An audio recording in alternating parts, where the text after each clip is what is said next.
नमस्कार दोस्तों, मैं हूं राकेश तिवारी। आज लंबे समय के बाद फिर एक बार आप लोगों के बीच में हूं। आप लोग देख रहे हैं मानसरोवर न्यूज़ सीमांत की आवाज़। जैसा कि आप जानते हैं कि इस चैनल का जब जन्म हुआ था उसी समय हमने इस चैनल के नाम के साथ एक टैगलाइन को जोड़ा था। वो थी मानसरोवर न्यूज़ सीमांत की आवाज़। कहने का मतलब यही था कि सीमांत की क्षेत्रों की खबरों को, क्योंकि आजकल रोज खबरों का ये ज़माना है, थोड़ी थोड़ी देर में कुछ लोग बार बार कुछ न्यूज़ के लिंक आप लोगों को शेयर करते हैं, लेकिन कहने का मतलब बस यही है कि सीमांत क्षेत्र की खबरों का महत्व उसमें कम हो जाता है। इसीलिए हमने इस चैनल को जन्म दिया था और उसको चरितार्थ करते हुए हम लोगों ने उसकी मूल भावनाओं को जीवित रखने के लिए मुख्य काम को जारी रखा है। आज आप लोगों के बीच लंबे समय के बाद मैं आप लोगों के बीच मौजूद हूँ, लेकिन आप लोगों को चैनल परिवार के आप सभी सदस्य हैं और आप सभी को एक शुभकामना देते हुए आपका कोटि कोटि आभार व्यक्त करता हूँ कि प्रभु महादेव, इष्ट देवता, कुल देवता, कुल देवी और स्थानीय देवी देवताओं की कृपा से मुझे पुत्र रत्न की प्राप्ति हुई है और आप सभी के आशीर्वाद से सभी सकुशल और मंगल होते हुए मैं आज फिर से आप लोगों के बीच आज का बुलेटिन लेके मौजूद हूँ। लेकिन आज हम कुछ चीज़ों पर वार्ता करेंगे और उनके प्रमुख चीज़ों को मैं आपके बीच में रखना चाहता हूँ। अभी तक इन क्षेत्रों में क्या हुआ? धारचूला तावाघाट, तावाघाट सोबला और तावाघाट घट्टियाबगड़ मोटर मार्ग कई स्थानों पर बार बार बंद तो होता रहा। हालांकि प्रशासन के द्वारा मुस्तैदी दिखाते हुए इन क्षेत्रों पर यातायात सुचारू किया गया, लेकिन जो आम जनमानस है उनके बीच मार्ग खुले और बंद होने को लेकर भ्रांतियां फैली रही और ग्रामीणों को काफ़ी परेशानियों का सामना करना पड़ा। वहीं आपको बताते हैं कि धारचूला बंगापानी तहसील के अंदर भी कई मार्गों पर रोज आवाजाही को प्रतिबंधित और बाधित मौसम के द्वारा किया जा रहा है और कई क्षेत्रों में कई परिवारों को प्रशासन के द्वारा विस्थापित भी किया गया है। वहीं धारचूला मुंशियारी मोटर मार्ग में भी भारी बारिश के चलते कई बार यातायात प्रभावित हुआ है, जिसके चलते आम जनजीवन पूरी तरह से अस्त व्यस्त होने को मजबूर हुआ है।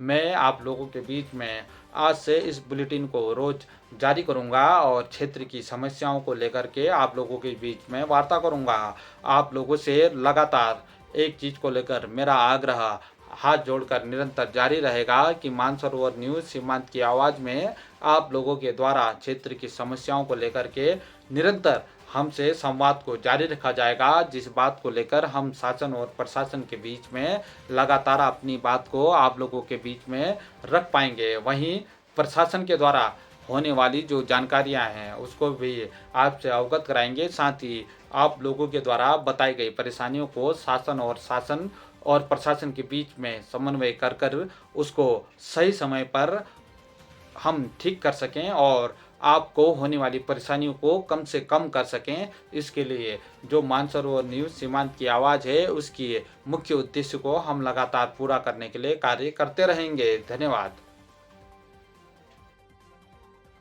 व्यासपल्ली में आदि कैलाश मार्ग में होम स्टेकिंग ग्राम सभा नाभी में पहली बार बजी फोन की घंटी। ग्रामीणों ने जताया सरकार का आभार।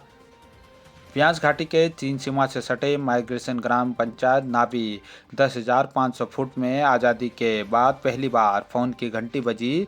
ग्रामीणों ने निचली घाटी में रह रहे अपने परिजनों को फोन में बात कर खुशी जताई। बता दें, पिछले सप्ताह प्राइवेट कंपनी जियो ने ग्राम पंचायत नाभी में संचार सुविधा शुरू करा दी है, जिससे अब स्थानीय ग्रामीण आदि कैलाश यात्री के साथ ही सुरक्षा कर्मियों को भी संचार सुविधा का लाभ मिल सकेगा। वहीं नाभी की ग्राम प्रधान सनम देवी और होम स्टे संचालक मदन सिंह नब्याल ने संचार सुविधा शुरू कराने पर सरकार का आभार व्यक्त करते हुए बताया कि सुविधा मिलने के बाद इस क्षेत्र में आपदा काल या अन्य आपातकाल के समय प्रशासन को सूचना दे दी जाएगी, जिससे पीड़ित को सही समय पर उपचार या अन्य सुविधा मिल सकेगी। वहीं 2 वर्षों के बाद भी ग्राम सभा गुंजी में संचार सेवा शुरू नहीं होने पर ग्राम पंचायत की सरपंच लक्ष्मी गुंजाल और प्रधान सुरेश गुंजाल ने नाराजगी जताते हुए जियो कंपनी पर लापरवाही का आरोप लगाया। ग्रामीणों ने कहा कि सीमांत क्षेत्र में संचार सुविधा का लाभ शीघ्र ग्रामीणों और पर्यटन क्षेत्र के साथ ही अन्य सैन्य कर्मियों को इसका लाभ मिलना चाहिए। शिवाय हर हर महादेव। बहुत बहुत धन्यवाद। हमारे व्यास क्षेत्र में आज जो है जियो कंपनी के द्वारा जियो टावर यहाँ पे लगाया गया है। यहाँ पे टावर 1 साल पहले खड़ा कर दिया गया था, मगर नेटवर्क अभी तक चालू नहीं किया गया था। मगर इस साल अभी जुलाई महीने में 2 तारीख में यहाँ पे ट्रायल बेसिस में यहाँ पे जियो नेटवर्क की यहाँ पे चालू किया गया था। उसके बाद काफ़ी आपदा आई। उसके बाद आज 9 तारीख को यहाँ पर पुनः नेटवर्क की संचालन हुआ, जिससे इस क्षेत्र के ग्रामीणों को और ग्रामवासियों को काफ़ी सुविधा मिला और वो काफ़ी यहाँ पे प्रशंसा कर रहे हैं, काफ़ी खुशी मिली है सबको। क्योंकि बरसात के समय में कोई भी से यहाँ पे असुविधा होती है, कोई भी समस्या आती है क्षेत्र में, क्योंकि सीमांतवर्ती क्षेत्र यहाँ पे है। यहाँ पर जैसे कि भारत सरकार या किसी भी प्रशासन से हमारा संपर्क करने के लिए भी यहाँ पे काफ़ी सुविधा मिल रही है आज के दौर में जियो के नेटवर्क होने से।